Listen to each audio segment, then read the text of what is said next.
მოგესალმებით. პირველ რიგში მადლობა მოწვევისთვის. დარგილეთ, გახლავართ დარჩი ვალიაშვილი, არასამთავრობო ორგანიზაციის შემოსავალი ყოველთვის განხუზნებელი, ბატონი დავით ლოლიაშვილი, სისხლის ბანკის გენერალური დირექტორი. მოკლედ მოგახსენებთ ჩვენი ორგანიზაციის შესახებ. ჩვენი ორგანიზაცია დაარსდა 2013 წელს და მას შემდეგ არაერთი წარმატებული საქველმოქმედო ღონისძიება უზრუნველყო.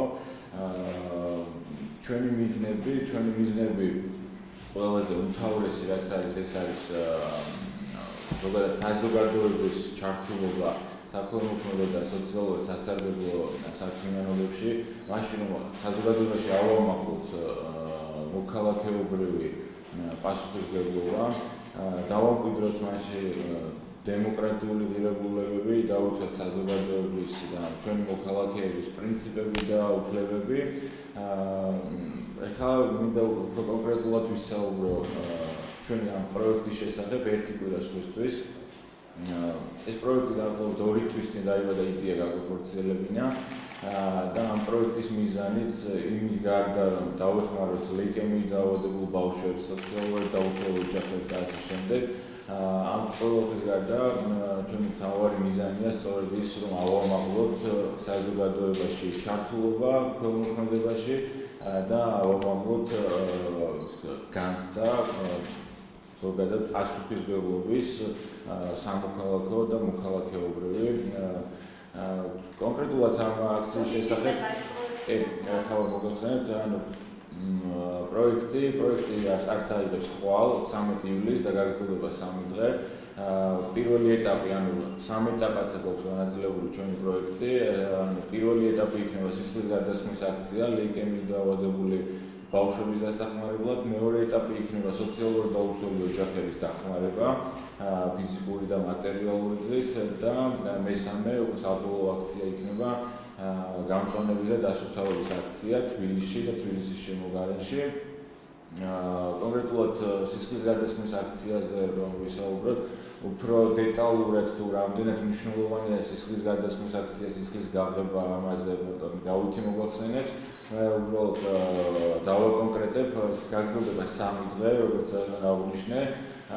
შერჩეულია სპეციალურად ლოკაციები, ეს ლოკაციები იქნება კიბერუსაფრთხოების სააგენტო, მეორე იქნება საზოგადოებრივი მაუწყებელი პირველი არხი და მესამე იქნება მედია ჰოლდინგი კვირა, ვისაც მადლობას ვუხდი სამივე ამ ორგანოს.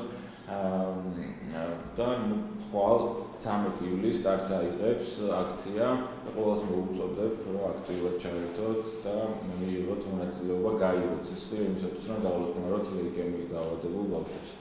მოგესალმებით, დიდი მადლობა მოწვევისათვის. მე გახლავართ სისხლის ბანკის გენერალური დირექტორი დავით ლოლიაშვილი. მე მოკლედ მოგახსენებთ ამ საკითხის შესახებ. სისხლი ეს გახლავთ ერთადერთი ბიოლოგიური ქსოვილი, რომელიც არ იწარმოება გარდა იმისა, რომ თითოეულმა ჩვენთანმა გავიღოთ სხვის გადასარჩენა. მოგეხსენებათ, რომ ნებისმიერი მედიკამენტი ქართული წესით დამზადებული, სხვა ქვეყნებში უამრავი მიღწევა არის ხელოვნური თირკმელი, იცით, მოგეხსენებათ, არის ხელოვნური გული, უამრავი საშუალებები, დიალიზი და ასე შემდეგ. სისხლი გახლავთ შეუცვლელი და აი თითოეული ჩვენთანგანის თვის საჭიროების დროს ერთ-ერთი სიცოცხლის ძირითადი გადამრჩენი საშუალება გახლავთ. ბავშვები, რომელსაც ძირითადად ჩვენ ვემსახურებით, იცით, რომ ეს არის საკმაოდ მძიმე კონტინგენტი, უტარდებათ ქიმიოთერაპიის კურსი, ეს ჩვეულებრივ ხდება სხვათა შორის სტანდარტები საკმაოდ მაღალია, რაც არის ევროპულ ქვეყნებში გაიდლაინები, იგივე მეთოდით ხდება საქართველოში მკურნალობა, შედეგები თითქმის იგივეა, რაც სხვა ევროპის ქვეყნებში. ერთ-ერთი ძირითადი მოთხოვნა ყველა აი წამყვანი ჩვენი სპეციალისტებისაც, ქართველი და მოწვეული სტუმრებისაც გახლავთ ის, რომ ამ ბავშვებს ჰქონდეთ მაღალი ხარისხის სისხლის კომპონენტები. მე მინდა მოვახსენოთ ისიც, რომ სულ რამოდენიმე ხნის წინ ჩვენთან იყვნენ უცხოელი სპეციალისტები და ნამდვილად აღიარეს, რომ დღევანდელ პერიოდში ჩვენი ბავშვები ღებულობენ ზუსტად იმ სახის სისხლის კომპონენტებს, რასაც ღებულობენ გერმანიაში, ავსტრიაში, იტალიაში, თურქეთში და ასე შემდეგ. ტექნოლოგიური პროცესები მიუახლოვდა ევროპულ დონეს, მაგრამ რაც შეეხება თვითონ რაოდენობას და რაც შეეხება იმას, რომ მოსახლეობა საკმაოდ დაბალი ინფორმირებულია, ჩვენ ვერანაირად ვერ ვეწევით ვერცერთ ქვეყანას, არა თუ ევროპულ ქვეყნებს, არამედ ჩვენ მეზობელ სახელმწიფოებსაც. ჩააბარების გულისხმობ მოსახლეობის აქტიურობა არის საკმაოდ დაბალი, ინფორმაცია თითქმის არ აქვს. არის კი შემთხვევები, როდესაც გაუჭირდება ნათესავები, ახლობლები, ჩაერთვები, ანუ ტელევიზიაში მაშინ ხდება რაღაც პერიოდში, მაგრამ აი რეალურად რომ გითხრათ, ამ ბავშვებს ყოველდღე 500-დან 600 ერთეულამდე სისხლის კომპონენტი ჭირდებათ. ეს ნიშნავს 500-600 კაცი მაინც მინიმუმ, თუ არა ორჯერ მეტი, რომ ჯგუფების მიხედვით დავეხმაროთ ყველას. ამიტომ ჩვენ ძირითადში აგერ ახლა კარგი აქციები ტარდება ამ 3 დღის განმავლობაში, მაგრამ რა თქმა უნდა ეს იქნება ერთჯერადი ამ შემთხვევაში და შემდეგ ისევ მინელდება ეს პერიოდი. ამიტომ ჩვენი მიზანიც და მოთხოვნაც უბრალოდ არის ის, რომ მოსახლეობა გაიგოს, რომ ეს არ არის არავისთვის ბავნებელი, არავისთვის საზიანო პირიქით სისხლის ჩაბარება ძალიან დიდი მადლი და სიკეთეა ზოგადად. მე პირადად ვაბარებ სისტემატურად სიზიდად, რა ვიცი, ჯერჯერობით ჩვენი რა თავს დოქთავს. ერთადერთი მინდა ვთქვა, რომ სახელმწიფო ორგანიზაციები ნამდვილად გვეხმარებიან. ახლა არაფრით არ შემიძლია არ აღვნიშნო შინაგან საქმეთა სამინისტრო, სისტემატურად გვეხმარება.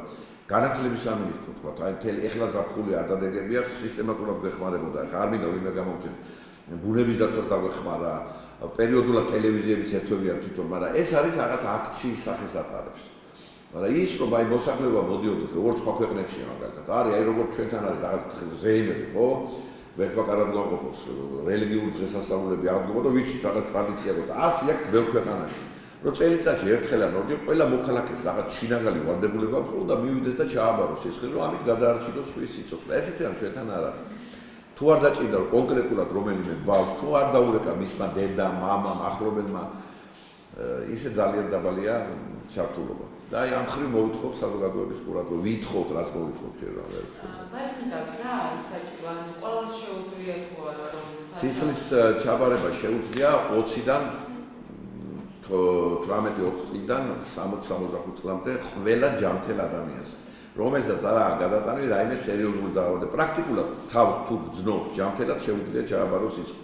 დანარჩენ დეტალებს უკვე გამოკითხვის დროს ექიმი ეკითხება, შემდეგ ხდება ამ სისხლის გამოკვლევა საშიში ინფექციებზე, როგორც არის შიცი, ჰეპატიტი C, ჰეპატიტი B, სიფილისი, დგინდება ჯგუფი და რეზუსი, საჭიროებისას აუცილებლად კეთდება სისხლის საერთო ანალიზი, ჰემოგლობინი და შემდეგ ხდება უკვე სათანადო პროცედურების გავლა, დამუშავება და ეს სისხლი წარმოუდგენია ვინმეს რომ სისხლს აუღებენ და პირდაპირ ესხმება. აი ეს სისხლი მუშავდება, ეს სისხლიდან მიიღება სხვადასხვა კომპონენტები და შემდეგ მოთხოვნის შესაბამისად ესხმებათ ბავშვებს და არა მარტო ბავშვებს, ეხლა ჩვენ მემსახურებით აგერ სამშობიაროებს რა წარმოგიდგენიათ იშვიათად, მაგრამ არის ისეთ გართულებები და თუ არა ის რომ გქონდეს გვერდით სისხლი შეიძლება სავალალო შედეგი გქონდეს. არის კრიტიკული მედიცინის ცენტრი, არის აგრეთვე დიდების ონკოჰემატოლოგია, ეს ბავშვებზე მქონდა საუბარი, მაგრამ რა თქმა უნდა 18 წლისევით რა დააშავეს იმ ახალგაზრდებმა და სხვებმაც, ვისაც ქიმიოთერაპია უტარდებათ და სისხლი არ აქვს.